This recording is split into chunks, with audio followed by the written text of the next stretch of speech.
Alors messieurs, crise en cours au Moyen-Orient, ça fait maintenant un mois que Donald Trump et Israël, enfin les États-Unis et Israël, ont lancé une attaque contre l'Iran, avec tout un tas de répercussions. Nous en avions parlé dans un numéro précédent en disant ça va bientôt éclater et on se repenchera sur le sujet à ce moment-là. Donc ce moment est venu.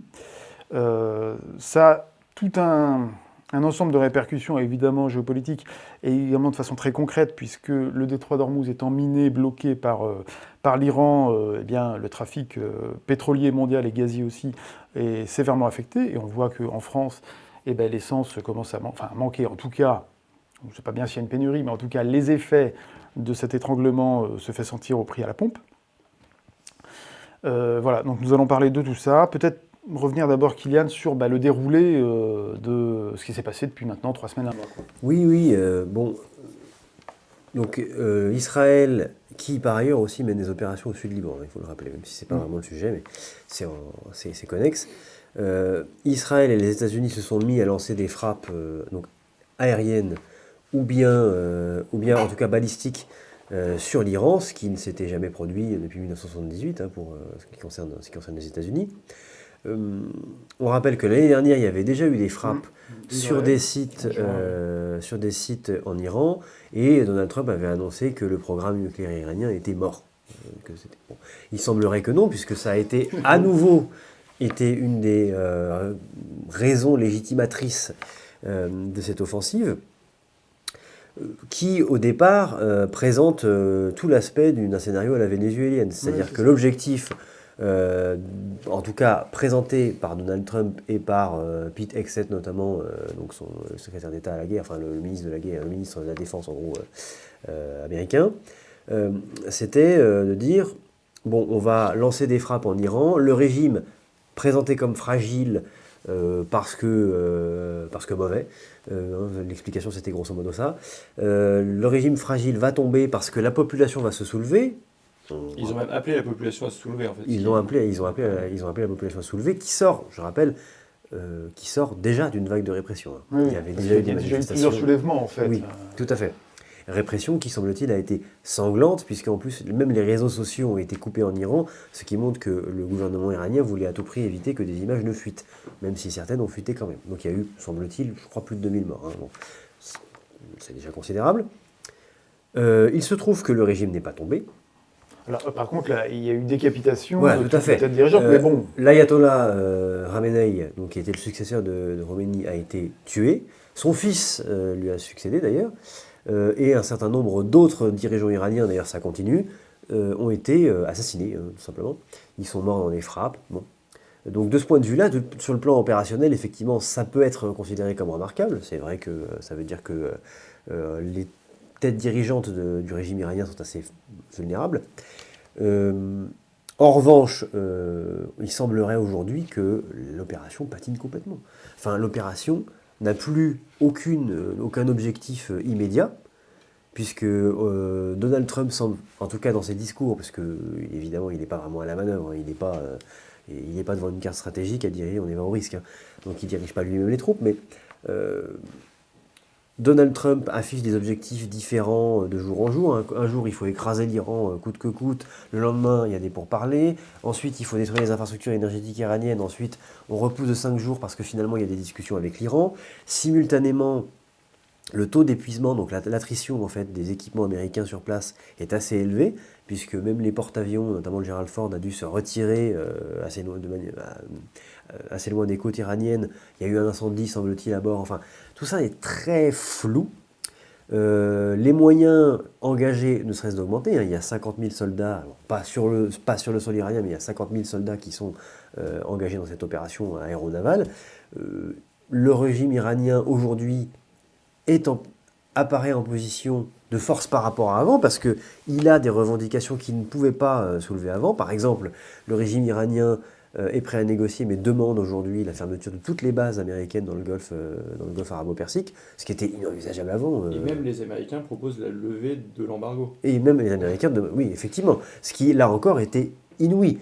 Au passage, On remerciera les gouvernements, d'ailleurs je crois que c'était Macron, ou c'était même avant, c'était Hollande, qui avait effectivement fait pression sur Renault pour abandonner tous ses investissements en Iran. Bon bah désormais... C'était PSA, je crois. C'était PSA C'était le premier marché à l'export de PSA. Je croyais que c'était Renault, mais c'est PSA qui effectivement avait investi en Iran, qui a dû retirer l'ensemble de ses billes d'Iran et qui aujourd'hui va se retrouver le bec dans l'eau puisque l'embargo va probablement effectivement être levé. C'était d'ailleurs à l'époque, juste une petite incise là-dessus, c'était, rappelez-vous, c'était en 2014, Emmanuel Macron était déjà ministre de l'économie, et c'est la fameuse amende record aussi à la BNP pour des prêts Soudan, et je crois qu'il y avait aussi l'Iran à l'époque, mais bref, Emmanuel Macron qui donne des leçons de vassalisation, à l'époque il s'était complètement couché devant cette amende de 9 milliards d'euros imposée à la BNP. Donc voilà, donc le régime va même peut-être en sortir renforcé, puisqu'il va être légitimé parce qu'il pourra, même si ce ne sera pas vraiment le cas, présenté comme une victoire. Évidemment, si les États-Unis décident d'y aller plus frontalement et éventuellement avec des opérations terrestres, peut-être sur l'île de Karg, etc., parce que sinon sur le territoire continental de l'Iran, c'est difficile de débarquer. Enfin bon, on parle d'un conflit, là on parle de dizaines de milliers de morts du côté américain au minimum. Enfin, c'est un conflit qui est inenvisageable actuellement par Trump. Le régime va probablement en sentir renforcé. Et non seulement le régime va en sentir renforcé, mais c'est également le cas de la Russie, qui profite évidemment de la manne financière, et de la Chine, qui voit un de ses alliés régionaux se maintenir, et qui a pu aussi tester un certain nombre de choses, puisqu'il semblerait que la Chine donne des informations à l'Iran, notamment pour des frappes. La Chine a pu aussi étudier les stratégies, le déploiement opérationnel des États-Unis. Bref, l'opération est pour l'instant, même en admettant même que les États-Unis arrivent à se retirer en négociant et à rouvrir le détroit d'Ormuz. Plutôt positive au point de vue de l'Iran. Pour l'Iran, oui, et pour les États-Unis, c'est une catastrophe, même en termes de communication. Aujourd'hui, les États-Unis, et je vais m'arrêter là, les États-Unis confirment la réputation qu'ils avaient dans une grande partie du monde, assez peu en Europe, mais dans une grande partie du monde, qui est cette surpuissance qui se permet tout et qui déstabilise l'ensemble de la planète par ses mouvements unilatéraux. Et c'est exactement ce qui se passe avec le prix du baril de pétrole. Et d'ailleurs, en fait, on a des mètres cubes de gaz aussi. C'est la Rogue Nation, en fait, c'est elle, c'est pas les autres. Oui, c'est ça. C'est-à-dire qu'elle en fait, elle agit, enfin, les États-Unis agissent exactement de la manière dont qu'ils dénoncent de la part de la Syrie, du Yémen, de l'Iran, de la Libye à l'époque. Ou la Russie. La Russie, oui. La Russie en Ukraine. Mais ce qui est intéressant, il y a deux choses en fait. C'est l'opération militaire en tant que telle, et c'est les répercussions pour la France, les répercussions économiques, dont on pourra parler dans un deuxième temps. Sur l'opération en tant que telle, qui en a parlé, l'opération a été dénommée Epic Fury, on pourrait la renommer en Epic Fail pour le moment, parce que c'est effectivement très compliqué. Pourquoi ? Déjà, moi j'ai jamais cru aux interventions extérieures pour amener la démocratie, pour changer les régimes. Déjà, vous n'avez jamais changé de régime juste avec des bombardements. Il faut amener des troupes au sol, à moins qu'il y ait une révolution. Mais le problème de l'Iran, c'est quoi ? C'est que déjà, je rappelle que le Venezuela qu'on avait condamné, qui était contraire au droit international, comme cette opération-là, je veux dire, le Venezuela, tous ceux qui s'extasiaient, on voyait les expatriés vénézuéliens qui espéraient un changement de régime, etc. Le régime chaviste est encore en place. Donc tous ceux qui se sont extasiés dans cette intervention, qu'est-ce qu'ils disent maintenant ? On ne les entend plus. Là-dessus, évidemment, que le régime des Mollahs est un régime terroriste, théocratique, abject. Tout le monde souhaiterait voir le régime des Mollahs tomber, de liberté pour le peuple iranien, le grand peuple perse, notamment pour les femmes. Tout le monde souhaiterait ça. Mais la question, c'est est-ce que vous amenez un changement de régime par des bombardements ? Ça n'arrivera pas. Et le peuple iranien va en souffrir. Et on pourra parler des répercussions. Ça ne va pas être les seuls à en souffrir sur le plan économique. Maintenant, amener des troupes au sol en Iran. Je pense que les gens qui pensent ça ne connaissent pas l'Iran, la géographie de l'Iran qui est très montagneuse. C'est un pays qui fait 4 fois la superficie de l'Irak à l'époque. Et surtout, en fait, la guerre a complètement changé. Il n'est plus du tout la même guerre qu'il y avait en Irak. La guerre en Irak, c'était à l'époque, vous bombardiez à peu près tout et vous massez les troupes et vous avancez à un endroit. Maintenant, on a une époque de guerre des drones. C'est pour ça d'ailleurs que la Russie et l'Ukraine, ça avance aussi peu, ça met autant de temps. C'est-à-dire qu'à l'époque des drones, si vous massez, ce qui était la guerre traditionnelle, même à l'époque napoléonienne, vous massez les hommes et vous avancez.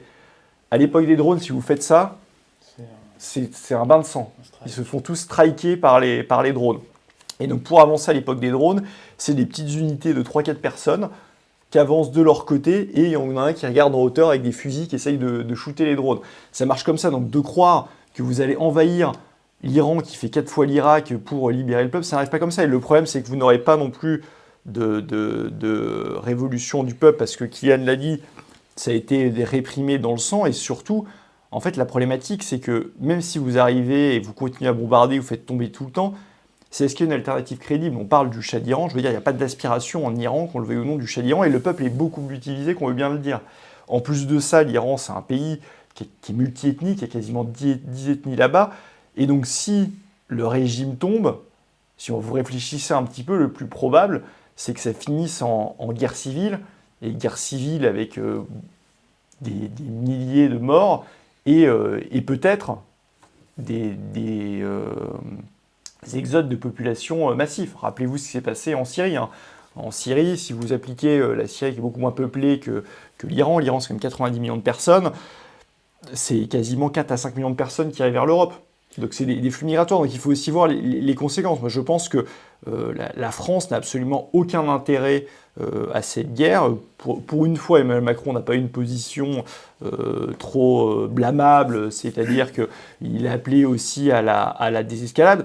Honnêtement, on a du mal, si ce n'est qu'il pensait que ça allait être rapide, à voir les intérêts stratégiques et les objectifs de guerre des Américains. Je crois qu'il n'y en a quasiment pas. Enfin, Donald Trump répète tous les jours qu'il n'y a plus, tout le monde est mort, qu'il n'y a plus un missile, qu'il y a des trucs qui sont abattus, mais bizarrement, les 0% de missiles qui restent, à chaque fois, ils arrivent à faire des dégâts, les Iraniens. Donc, il a l'air complètement perdu. Pour ce qui est des Israéliens, c'est différent. C'est-à-dire que les Israéliens, pour eux, l'Iran est vu comme un rival régional, qui est vu comme une menace existentielle parce que l'Iran, évidemment, veut rayer Israël de la carte, qu'il y a l'Iran qui finance les proxys du Hamas à Gaza et de Hezbollah au Liban. Donc on peut comprendre les intérêts d'Israël à faire ça. Ça ne veut pas dire que c'est dans les intérêts de la France, hein, mais on peut comprendre les intérêts d'Israël à faire ça pour sa défense. Maintenant, la France est aussi historiquement le protecteur historique du Liban et qui doit aussi, je veux dire, l'intérêt de la France, c'est pas le viol du droit international, c'est peut-être l'intérêt des empires, c'est pas l'intérêt de la France. Et autant on peut comprendre et admettre que Israël désarme le Hezbollah, mais d'un point de vue français aussi, il serait évidemment inacceptable qu'Israël annexe le Sud-Liban et viole la souveraineté territoriale du Liban. Donc c'est aussi des éléments qu'il faut rappeler. Moi j'étais très sceptique dès le départ sur cette intervention, je suis encore plus vu comme ça tourne. Et après, il y a les intérêts de la France, et pas seulement le droit international, c'est ses intérêts économiques. Il y a évidemment la protection des ressortissants français dans la région, c'est quasiment 400 000 personnes. Il y a la protection de nos alliés où on a des accords militaires, il y a le Qatar, le Koweït, il y a surtout les Émirats arabes unis, qui est sans doute le plus grand allié dans la région avec le Liban. Donc la France doit tenir ces accords-là, mais il y a la problématique économique, je veux dire, est majeure. Le pétrole, le baril de pétrole, alors il fluctue un petit peu tous les jours, mais je veux dire, si on regarde le prix à la pompe, depuis le début de cette crise, le gasoil a déjà pris 50 centimes le litre, et l'essence a pris 25 centimes le litre, ce qui est considérable, et le prix du gaz a doublé. Alors sur le gaz, les gens ne le voient pas directement parce qu'il y a certains tarifs régulés, etc. Mais ceux qui sont en tarif de marché, ça va augmenter très rapidement. Et si c'est amené à durer, enfin, je veux dire, la crise inflationniste peut être pire que celle qu'on a connue lors de la guerre en Ukraine, parce que les enjeux énergétiques sont plus importants. La France dépend peu, que ce soit au niveau du gaz, du pétrole, de cette zone-là, c'est 15%, mais les prix sont mondiaux. Et donc, quand l'Asie est en pénurie, qu'est-ce qui se passe? Ils vont commander à d'autres personnes et ça fait monter de toute façon les prix mondiaux. Le problème étant aussi que dans ce détroit d'Ormuz, il y a à peu près 30% des engrais qui transitent. Donc un risque considérable d'inflation alimentaire. Or, alimentation, énergie, ce sont les postes principaux de dépenses des classes moyennes et populaires. Donc vous vous rendez compte de la crise sociale c'est une qui bombe à peut retardement. advenir que ça. Et si, encore une fois, si c'est amené à durer un mois de plus, ça va être très très problématique. Et j'ai l'impression que le gouvernement, au niveau du prix à la pompe, s'en lave les mains. Parce qu'il y a une sorte de... Déjà, il y a deux dimensions à ça. Hein. Pourquoi ils s'en lavent les mains? C'est que comme ils ont ruiné le pays au niveau des finances publiques Ils n'ont pas les marges de manœuvre que peuvent avoir l'Italie ou l'Espagne qui, eux, ont déjà agi au niveau de la fiscalité pour baisser le prix à la pompe. Et le deuxième point, c'est qu'on a un pouvoir macroniste qui est très parisiano-centré. Et eux, forcément, étant à Paris, la voiture, ils ne la prennent pas. Donc ils vont peut-être commencer à réagir quand ça va toucher leur livraison, enfin leurs courses Uber et leur livraison Amazon et Uber Eats. Et leurs notes de taxi. Et voilà, mais pour le moment, eux, forcément, ils ne le voient pas. Mais quand tu connais, et moi j'en viens de la France périphérique, la Nièvre et ailleurs, je peux vous dire que l'effet est détestable. On a eu des chiffres, il y a 24% de baisse de volume, donc c'est un effondrement de la consommation qui montre une réelle détresse du pouvoir d'achat. Et ça, on a l'impression que le gouvernement est complètement insensible à ça et ne le voit pas. Et je pense qu'il y a une part du problème qui est du fait que c'est très parisiano-centré. Il y a aussi, ça va arriver et ça ne donne faire qu'empirer. Il ne faut pas oublier que, là par exemple, on a appris aujourd'hui que 15% des stations-service en Nouvelle-Galles du Sud, donc qui est la province la plus importante, enfin la plus peuplée d'ailleurs d'Australie, sont en pénurie, puisque l'Australie dépend beaucoup du Moyen-Orient pour ses importations de gaz et de pétrole, et que aujourd'hui, la production manufacturière est principalement concentrée en Asie orientale, que nous importons beaucoup de produits dont le prix va augmenter, puisque le prix des hydrocarbures va se répercuter dans toute la chaîne de production. Bien sûr, bah oui. Donc le coût du transport va augmenter, le coût de production va augmenter, ça veut dire que le coût de production du plastique va augmenter, ça veut dire que tous les produits en fait qui dépendent soit des transports, soit du raffinage du pétrole, et ils sont extrêmement nombreux, donc de la pétrochimie, vont augmenter. Donc de toute manière, il va y avoir une hausse des prix, même en France, alors qu'on ne dépend effectivement, comme le dit Charles-Henri, on ne dépend pas au point où dépend par exemple le Japon ou l'Australie des importations du Moyen-Orient, mais pour autant, on va se retrouver avec cette crise inflationniste, d'autant plus, et c'est là qu'on voit que la désindustrialisation est extrêmement cruelle, d'autant plus qu'on dépend énormément de l'Asie de l'Est pour nos importations de biens manufacturés. Tout ce qui est calculatrice, les stylos, énormément de choses en fait. Et je pense que non seulement les prix de l'alimentation et des hydrocarbures vont augmenter, mais les prix de quasiment tous les produits, tous les biens de consommation vont augmenter. Du seul fait de la logistique. Hein. Oui. Déjà, si le transport routier, alors il y a le transport maritime qui va coûter plus cher, ensuite le transport routier, si effectivement dans l'industrie, le augmente, gaz est clé pour la production et le coût de production industrielle. Et effectivement, ça va être terrible. Enfin, les effets sur l'économie, vous allez à la fois avoir cette vague inflationniste, qui évidemment, moins le conflit dure, moins elle va durer, mais il ne faut pas oublier qu'il n'y a pas seulement le fait que la logistique avec le détroit d'Ormuz soit bloquée. D'ailleurs, l'Iran menace de bloquer l'autre détroit, de l'autre côté de l'Arabie Saoudite, qui est le détroit de Bab el-Mandeb, si jamais les États-Unis veulent monter en pression. Donc l'Iran a encore des moyens de rétorsion. On a l'impression que c'est eux qui, quelque part, ont les cartes et qui ont la force de négociation. Mais il y a aussi le fait qu'il y a des capacités de production qui ont été détruites. Qatar Energy, qui est un des plus gros producteurs de GNL au monde, je crois que c'est près de 20% de la production mondiale, eh bien, il y a eu 15% de ces capacités de production qui ont été détruites. Et ça, eux expliquent que ça va mettre 3 à 5 ans avant d'être mis en place. Et plus le conflit dure, évidemment, plus il va y avoir des destructions de capacités de production énergétique qui ont des conséquences sur le long terme. L'autre point, c'est quoi aussi? C'est qu'il y a eu l'Iran réplique sur les pays, parce qu'ils mondialisent le conflit, sur les pays de la région. Vous voyez les répercussions économiques que ça peut produire. Ces pays-là, notamment je pense au Qatar, aux Émirats, achètent beaucoup d'obligations du Trésor français. Là, ils vont avoir une problématique de reconstruction chez eux, donc de mobiliser des capitaux, et aussi ils vont vouloir se réarmer pour faire face en fait, à la menace qu'ils ont éprouvée physiquement.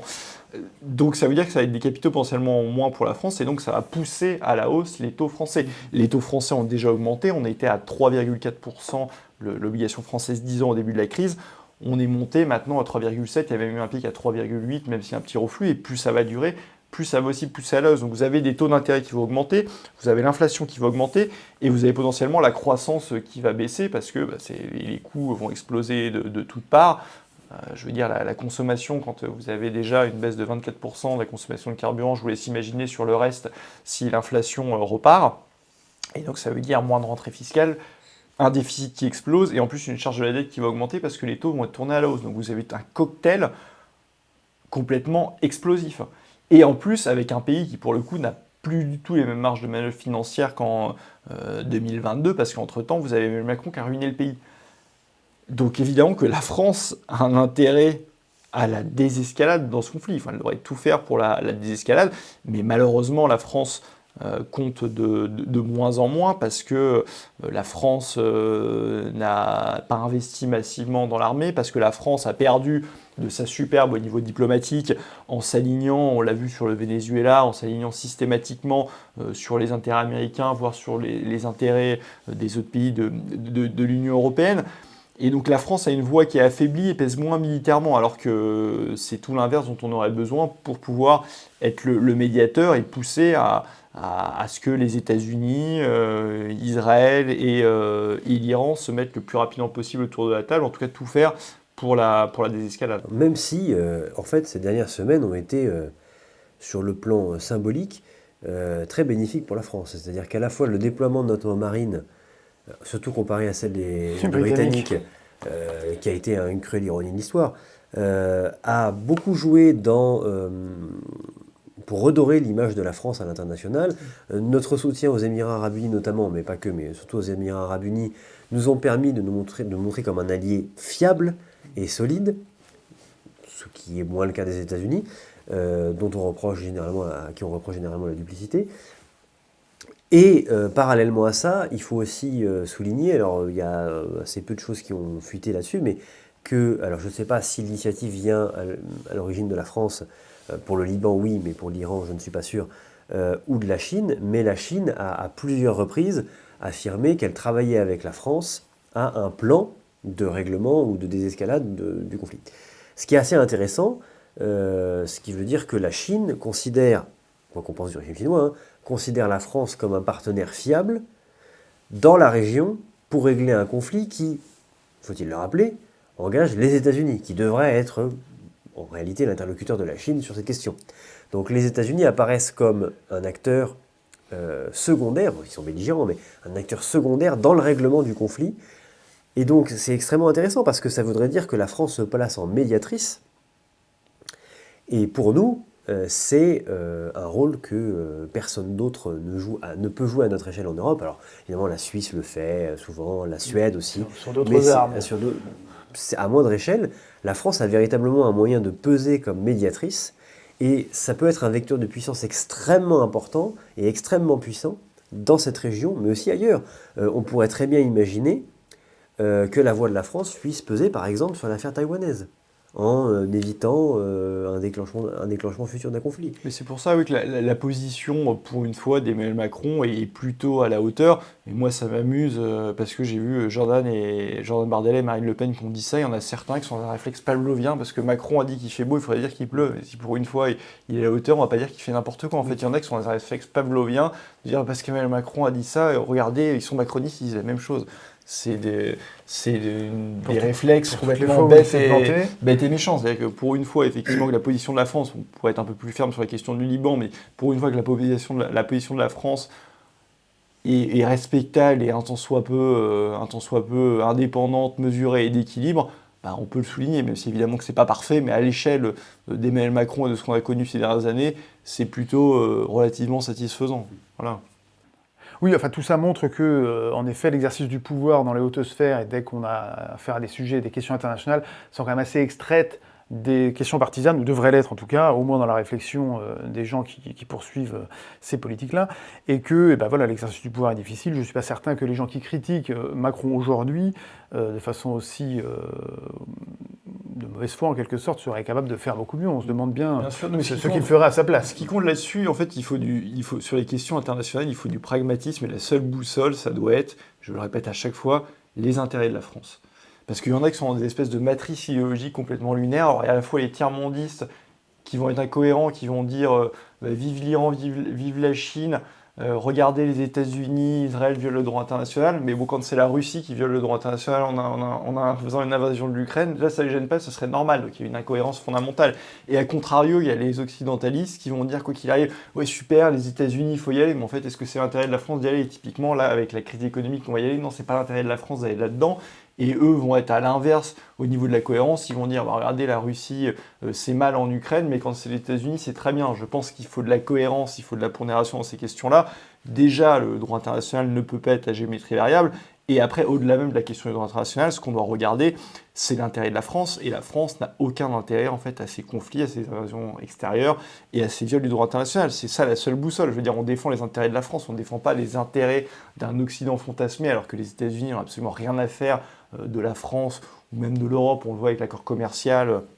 États-Unis, Union européenne, je veux dire, c'est pas de la défense des intérêts européens, ils s'en fichent, il défend ses intérêts. Donald Trump, il défend les États-Unis, je veux dire, tous les pays défendent leurs intérêts. Donc il y a effectivement des valeurs qui sont plus proches du camp occidental, mais il n'y a pas de camp occidental unifié.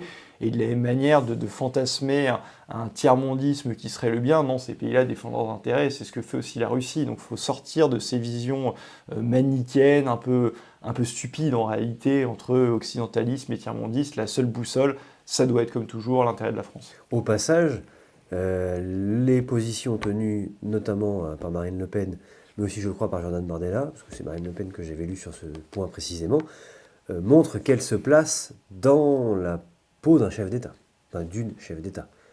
Justement, en soulignant que Emmanuel Macron n'avait pour une fois pas fait n'importe quoi, elle se place dans la peau d'une chef d'État, et pas simplement de chef de l'opposition. Voilà.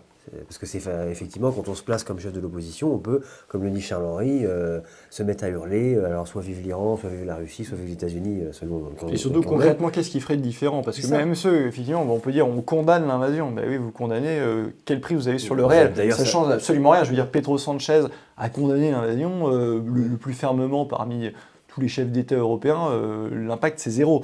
Donc voilà, tout le monde peut condamner. C'est super ceux qui hurlent à la mort comme si c'était un enjeu, mais concrètement on n'est pas de prise sur le réel en fait. Donc, condamner c'est facile, hein, ça n'a aucune conséquence. Bien sûr. Donc, Bon, eh bien ce sera le mot de la fin. Ne pas se contenter de condamner en parole. Merci beaucoup messieurs pour cet entretien passionnant sur ce sujet qui en fait est quand même vital, qui devient vital. Merci pour vos éclaircissements, toujours savoureux à écouter. Je pense que ça passionnera également nos spectateurs. Je les invite, comme d'habitude, à aimer cette vidéo, à la commenter, à s'abonner à notre chaîne Reprenons le contrôle. Et je vous dis à très bientôt pour une prochaine vidéo.